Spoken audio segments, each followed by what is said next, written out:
ETV YouTube channels లో మీ వ్యాపార ప్రకటనల కోసం ఈ నంబర్కి కాల్ చేయండి.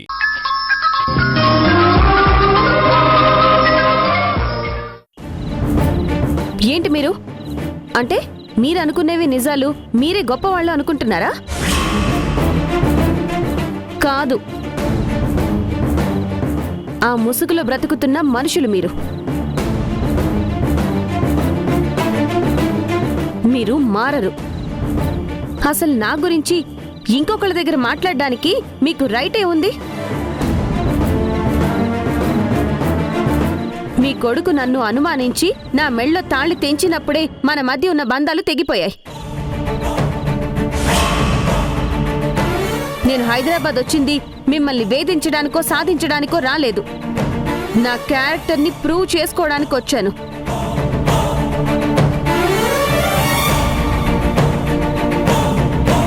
ప్రూవ్ చేసుకున్న తర్వాతే వెళ్తాను. అంతే తప్ప మీ భార్యగా మీ కోడలుగా ఉంటాను అని అనుకోకండి.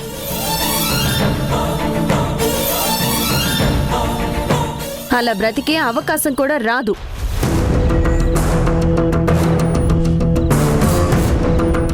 ఇక నుంచి మీరు మీలా బ్రతకండి, నా లైఫ్లోకి రాకండి.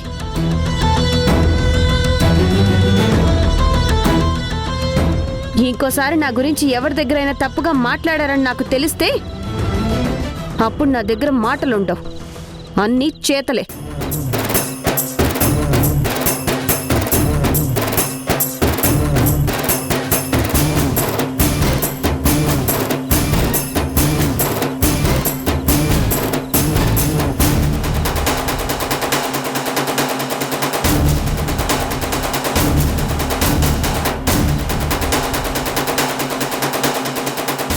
భరతనాట్య ప్రోగ్రాం అయిపోయింది.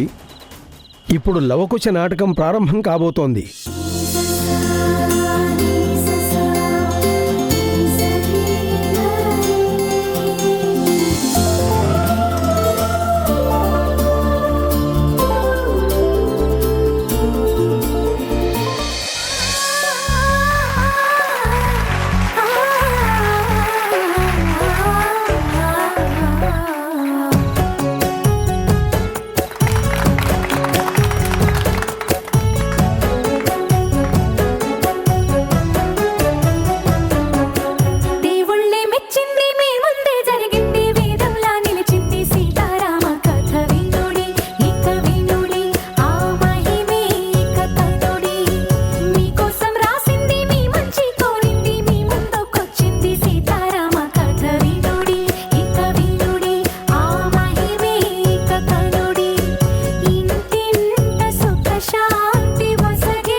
ఆహా, ముద్దులోలికే పిల్లల్లారా, మిమ్మల్ని కన్న తల్లిదండ్రులు ఎంత మహాతపస్సు చేశారో నాయనా.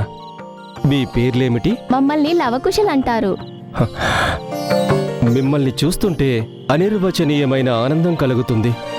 ముక్కుపచ్చలారని పిల్లలు అరణ్యంలో ఎందుకు? ఇక్కడే ఉండి నిత్యం రామాయణ గానం చేయండి.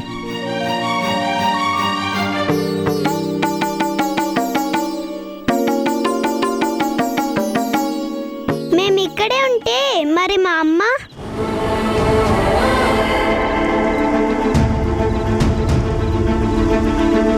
మమ్మల్ని చూడనిదే మా అమ్మ ఒక్క క్షణం కూడా ఉండలేదు. రామచంద్ర, పిల్లలు తల్లిని విడిచి ఉండగలరా?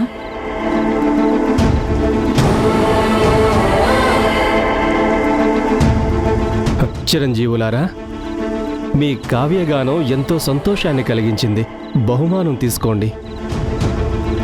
రత్నాభరణాలు మాకొద్దు. శ్రీరాముని చరిత్ర కళ్ళతో చూసాము, అది చాలు మాకు. కాకపోతే సందేహం ఎందుకు, అడగండి. ఆ లోకమాత సీతమ్మ తల్లి దర్శనం కావాలి.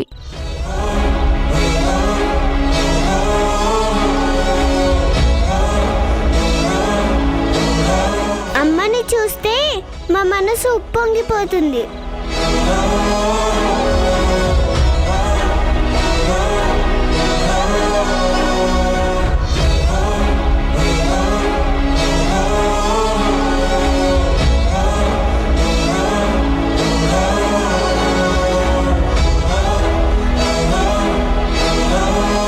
జానకమ్మని చూసే భాగ్యం మాకు లేదా?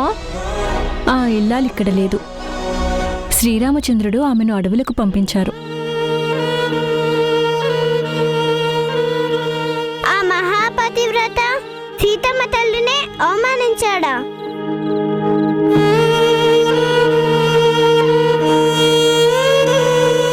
శ్రీరాముడే ఈ పని చేశాడా?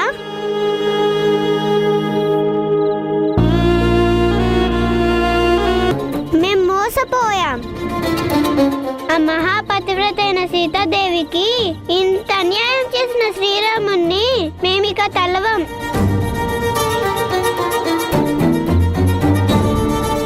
ఇంకా ఏ రామాయణం మేము గానం చేయం. నాయనలారా, సీతాదేవంటే శ్రీరామునికి ఎంత ప్రేమో అది మీకు తెలియదు.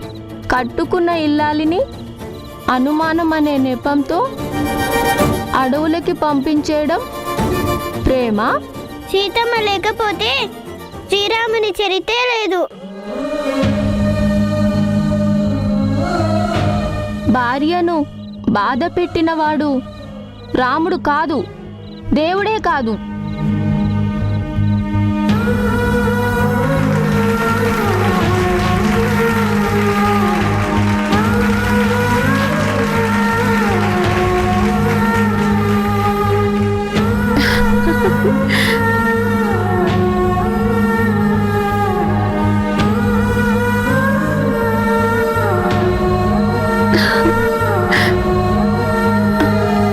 చాలా బాగా నటించారు.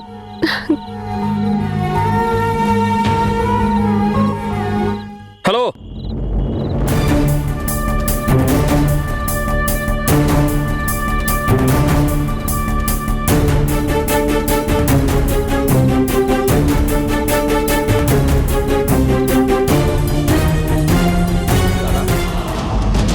సీతమ్మను రావణుడు లంకకు ఎత్తికెళ్లిన రాముడి గురించి సీతమ్మ ఆలోచించింది. సీతమ్మ మీద ప్రేమ ఉండబట్టే కదా రాముడు సముద్రాలు దాటొచ్చి రావణాసురుణ్ణి చంపి సీతమ్మని రక్షించాడు. రక్షించి ఏం చేశాడు? శీల పరీక్ష పెట్టాడు. భార్య శీలాన్ని భర్త అనుమానించడం కరెక్టా?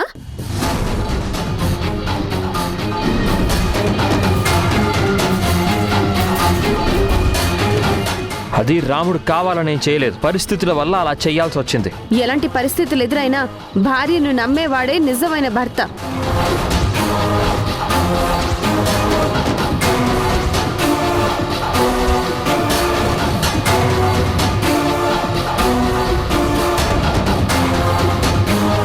ఎలాంటి పరిస్థితులు ఎదురైనా భార్యను నమ్మేవాడే నిజమైన భర్త. కళ్ళతో చూసిన తర్వాత కూడా మంచిదని గుడ్డిగా నమ్మాలా? ఏం చూసావు కళ్ళతో?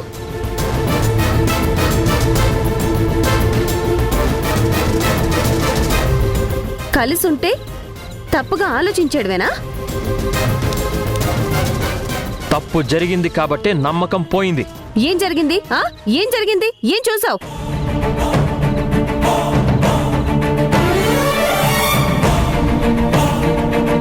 సార్ సార్ సార్ సార్ ఏంటండి ఇది? మీరు రాముడు సీత గురించి మాట్లాడుతున్నట్టు లేదు. మీరు భార్యాభర్తలైనట్టు, మీ భర్త మిమ్మల్ని అవమానించి పంపించేసినట్టు ఏదేదో మాట్లాడుతున్నారు. ఇంకా చెప్పేది ఏంటి సార్? ఆవిడ భార్యగా ఫీల్ అయి మాట్లాడుతున్నారు. ప్లీజ్ దయచేసి వెళ్ళండి.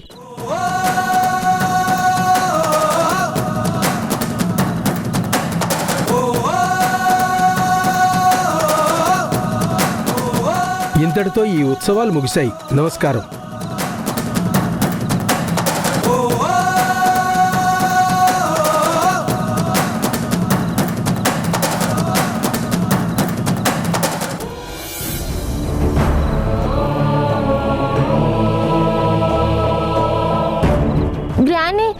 అమ్మకు ఒకసారి చెప్పి వస్తాను గ్రాని. ఏం అవసరం లేదు అసలు. మీ నాన్న రాగానే వెళ్ళిపోదాం. గ్రాని ప్లీజ్ గ్రాని, అమ్మకు ఒకసారి చెప్పి వస్తాను గ్రాని. ఇప్పుడు వద్దురా, ముందు కారెక్కండి. గ్రాని ప్లీజ్ గ్రాని, అమ్మకు ఒకసారి చెప్పి వస్తాను గ్రాని. డాడీకి చెప్తాను గ్రాని. రేయ్, అమ్మ లేదు బొమ్మ లేదు, నోరు మూసుకొని ఉండండి. అమ్మ. యష్, పదరా వెళ్ళిపోదాం. తొందరగా కారెక్కండి. డాడీ, అమ్మకు ఒకసారి చెప్పి వస్తాం డాడీ. ఏయ్, అమ్మ లేదు బొమ్మ లేదు, ముందు కారెక్కండి.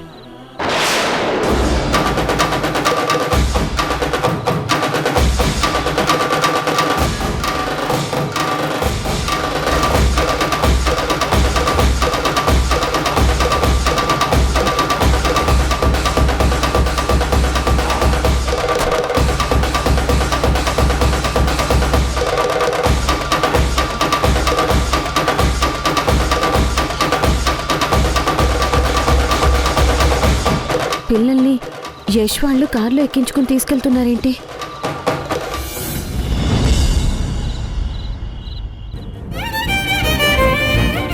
మీ గెటప్పులు తీసేసి బట్టలు మార్చుకుందరు గాని పదండి.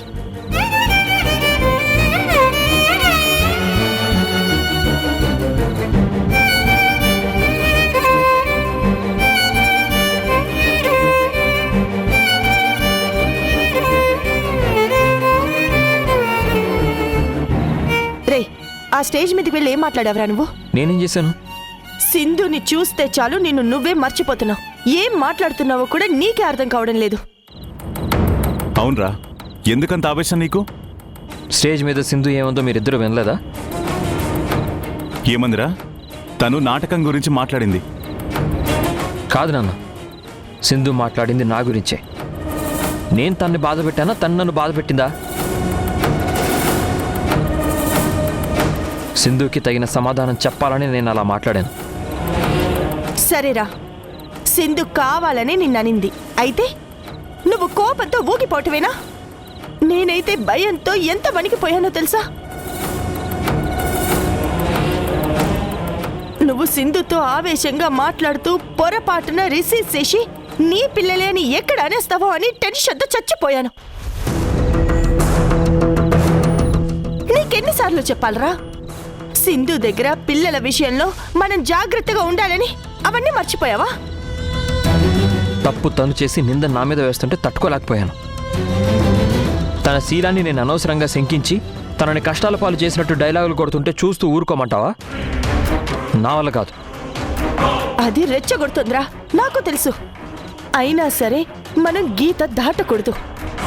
పిల్లల కోసం మనం వాళ్ళని కాచుకొని ఉండాలి. లేదంటే పిల్లలు మన కళ్ళకి దూరం అయిపోతారా?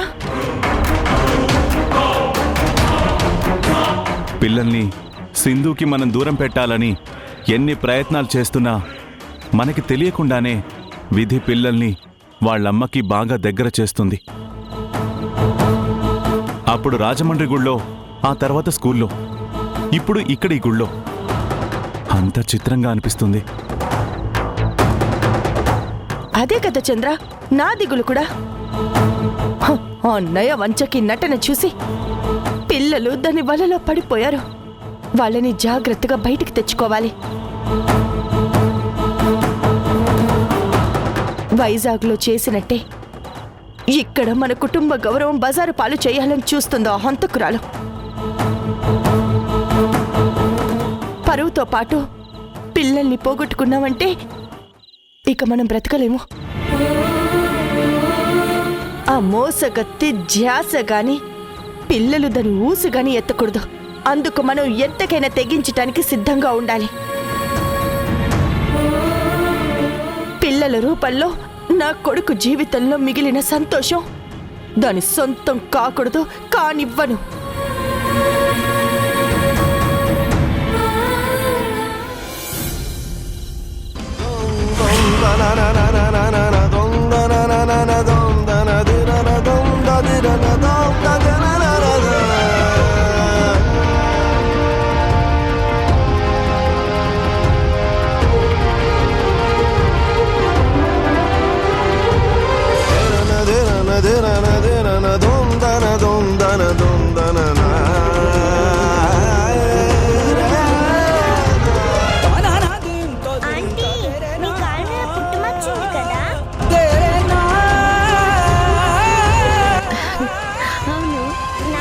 సేమ్ ప్లేస్ లో కుట్టుమచ్చింది చూడండి.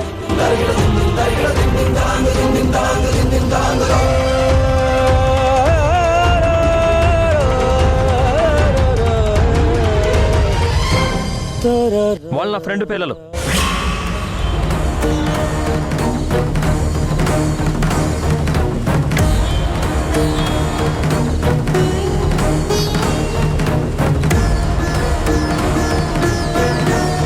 రిషి శశి నిజంగా యష్ ఫ్రెండ్ పిల్లలైతే వాళ్ళ ఫ్రెండ్ కదా వచ్చి తన పిల్లల్ని తీసుకెళ్లాల్సింది.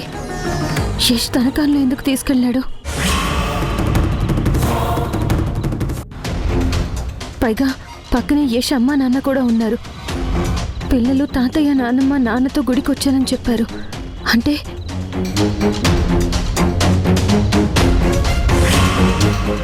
యష్ పిల్లలకి నాన్న,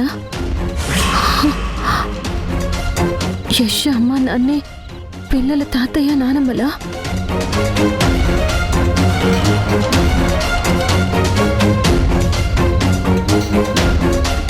అందుకే వాళ్ళు కారు ఎక్కించుకుని పిల్లల్ని తీసుకెళ్లారా?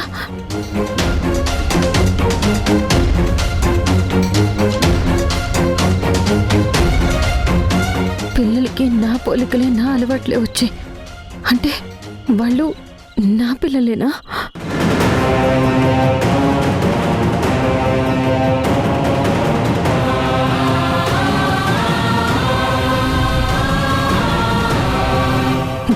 ఎస్, వాళ్ళు నా పిల్లలే అయ్యుంటారు.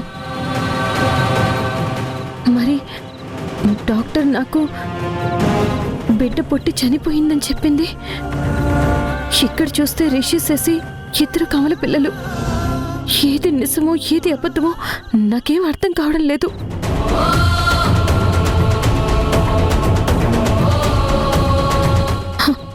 ఆ రోజు గుళ్ళో పిల్లలు నాకు పరిచయం అయ్యారు. అదే గుళ్ళో యష్ వాళ్ళ అమ్మ నాన్న నాకు ఎదురుపడ్డారు. ఇప్పుడు ఈ గుళ్ళో పిల్లలతో పాటు యష్ వాళ్ళ అమ్మ నాన్న కూడా వచ్చారు.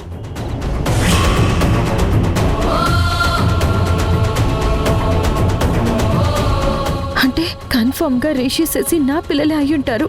డాక్టర్ నాతో అబద్ధం చెప్పుండాలి. నా పిల్లలన్న విషయం నాకు ఎక్కడ తెలుస్తుందని ఆ రోజు యష్ తన ఫ్రెండ్ పిల్లలు అని నాకు అబద్ధం చెప్పుంటాడు. యష్ ఇంటికి వెళ్ళి ఈ సంగతి ఏంటో వెంటనే తేల్చుకోవాలి.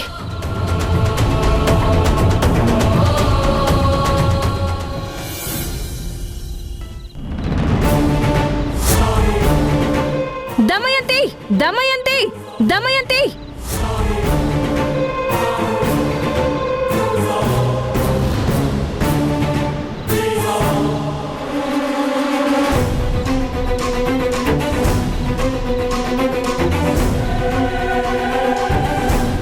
ఏంటే నన్నే పేరు పెట్టి పిలుస్తున్నావు? నువ్వు నాకు చేసిన అన్యాయానికి నిజానికి నిన్ను పేరుతో కూడా పిలవకూడదు. వస్తాయి అని పిలవాలి.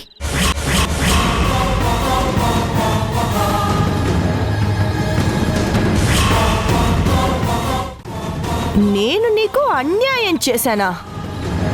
నువ్వే కాదు, నీ మొగుడు, నీ కొడుకు, నీ కుటుంబం మొత్తం కలిసి నాకు ద్రోహం చేశారు.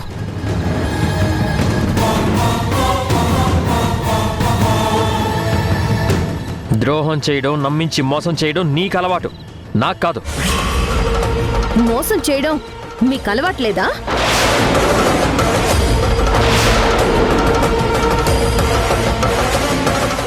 మీరు ముగ్గురు మీ గుండెల మీద చేయి వేసుకుని ఆ మాట చెప్పండి.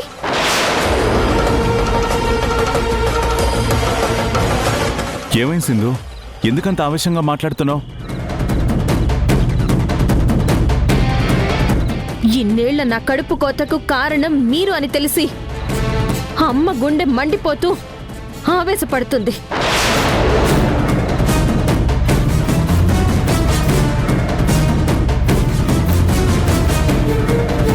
న్యాయం కోసం ఆక్రోశిస్తుంది. ఏ న్యాయం కావాలి నీకు?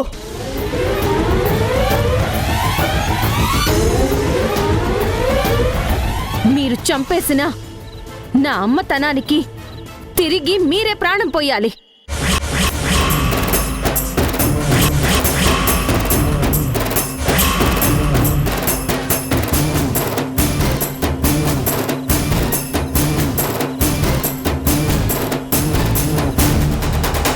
నీ అమ్మతనానికి మేం ప్రాణం పోయడం ఏంటి? ఏం మాట్లాడుతున్నావు నువ్వు? నిజం మాట్లాడుతున్నాను యష్. చనిపోని నా బిడ్డని చనిపోయినట్టుగా చెప్పించి పుట్టిన నా బిడ్డల్ని తప్పించి పెద్ద తప్పు చేశారు మీరు.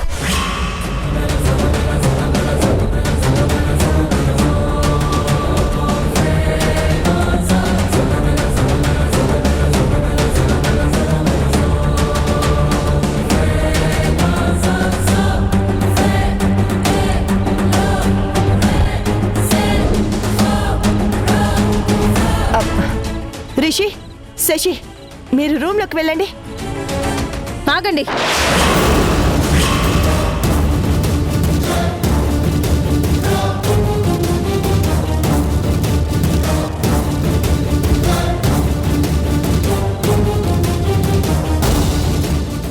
దీంతో మనకి మాట్లాడరా.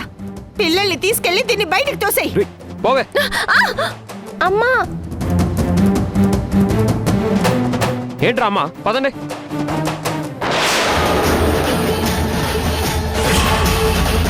వీళ్ళు నా పిల్లలు.